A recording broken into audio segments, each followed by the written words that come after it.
ತುಳುನಾಡಿನ ಕಾರ್ಣಿಕ ಪಂಜುರ್ಲಿ ದೈವದ ಕಥಾಹಂದರವಿರುವಂತಹ ಕನ್ನಡದ ಕಾಂತಾರ ಸಿನಿಮಾ ರಾಜ್ಯ ಮತ್ತು ದೇಶ ಮಾತ್ರವಲ್ಲದೆ ಜಾಗತಿಕವಾಗಿ ಸದ್ದು ಮಾಡಿದಂತಹ ಸಿನಿಮಾ.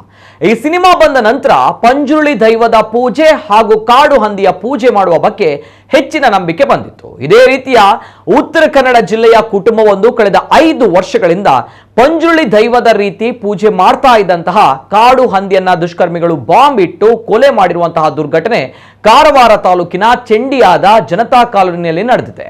ದುಷ್ಕರ್ಮಿಗಳು ಕಾಡು ಹಂದಿಗೆ ಕೋಳಿ ಮಾಂಸದಲ್ಲಿ ನಾಡ ಬಾಂಬ್ ಇಟ್ಟು ಹತ್ಯೆ ಮಾಡಿದ್ದು ಚೆಂಡಿಯ ಜನತಾ ಕಾಲೋನಿಯ ಜನರ ಪ್ರೀತಿ ಸಂಪಾದಿಸಿ ಅವರಿಂದಲೇ ದೈವ ಎಂದು ಪೂಜೆಗೆ ಒಳಗಾಗ್ತಾ ಇದ್ದಂತಹ ಕಾಡು ಹಂದಿ ಸಾವಿನಿಂದ ಇಡೀ ಗ್ರಾಮದಲ್ಲಿ ಮೌನ ಆವರಿಸಿದೆ. ಗ್ರಾಮಸ್ಥರು ಕಣ್ಣೀರಿಟ್ಟು ದುಷ್ಕರ್ಮಿಗಳಿಗೆ ಹಿಡಿ ಶಾಪವನ್ನು ಕೂಡ ಹಾಕ್ತಾ ಇದ್ದಾರೆ. ಇನ್ನು ಈ ಹಂದಿ ಯಾರಿಗೂ ಕೂಡ ತೊಂದರೆ ಕೊಡದೆ ಸಂಪನ್ನನಂತೆ ಗ್ರಾಮಸ್ಥರೊಂದಿಗೆ ಹೊಂದಿಕೊಂಡಿತ್ತು.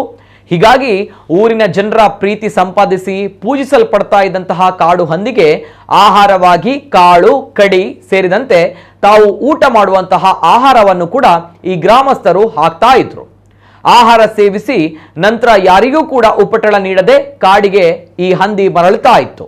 ಇನ್ನು ಕಾಂತಾರ ಸಿನಿಮಾ ಬಳಿಕವಂತೂ ಬಹಳಷ್ಟು ಜನರು ಇದನ್ನ ದೈವ ರೂಪ ಅಂದುಕೊಂಡು ಭಕ್ತಿಯಿಂದ ಆಹಾರ ನೀಡ್ತಾ ಇದ್ರು.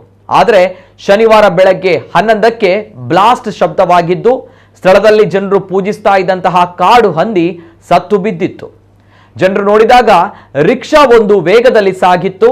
ಜನರು ಶಂಕಿತನ ಸುಳಿವು ನೀಡಿದ್ರು.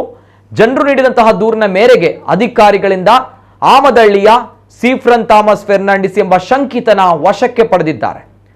ಇನ್ನು ಈ ಘಟನಾ ಸ್ಥಳದಲ್ಲಿಯೇ ಇನ್ನೊಂದು ಮೀಟ್ ಬಾಂಬ್ ಕೂಡ ಪತ್ತೆಯಾಗಿದ್ದು ಸ್ಥಳೀಯರು ನೀಡಿದಂತಹ ದೂರಿನ ಆಧಾರದಲ್ಲಿ ಆರೋಪಿಯ ರಿಕ್ಷಾವನ್ನ ಅರಣ್ಯ ಅಧಿಕಾರಿಗಳು ವಶಕ್ಕೆ ಪಡೆದುಕೊಂಡಿದ್ದಾರೆ. ಇನ್ನು ಆರೋಪಿಯನ್ನ ತಮ್ಮ ವಶಕ್ಕೆ ನೀಡಿ, ಇಲ್ಲದಿದ್ರೆ ನಾವೇ ಅವರಿಗೆ ಬುದ್ಧಿ ಕಲಿಸ್ತೇವೆ ಎಂದು ಅರಣ್ಯ ಇಲಾಖೆ ಕಚೇರಿಯ ಮುಂದೆ ಜನರು ಆಕ್ರೋಶವನ್ನು ಕೂಡ ವ್ಯಕ್ತಪಡಿಸಿದಂತಹ ಘಟನೆ ಕೂಡ ನಡೆಯಿತು. ಜನರು ದೈವವಾಗಿ ಪೂಜಿಸ್ತಾ ಇದ್ದಂತಹ ಹಂದಿಯನ್ನ ಕಳೆದುಕೊಂಡು ಭಾವುಕರಾಗಿ ಕಣ್ಣೀರು ಹಾಕ್ತಾ ಇದ್ದಾರೆ. ಇನ್ನು ಅರಣ್ಯ ನಿಯಮಾವಳಿಗಳನ್ನ ಉಲ್ಲಂಘನೆ ಮಾಡಿ ಕಾಡು ಪ್ರಾಣಿ ಕೊಲೆಗೈದಂತಹ ಆರೋಪದಡಿ ಆರೋಪಿಯನ್ನ ನ್ಯಾಯಾಲಯಕ್ಕೆ ಹಾಜರುಪಡಿಸುವುದಾಗಿ ಅರಣ್ಯಾಧಿಕಾರಿಗಳು ಸ್ಥಳೀಯರಿಗೆ ತಿಳಿಸಿದ್ದಾರೆ.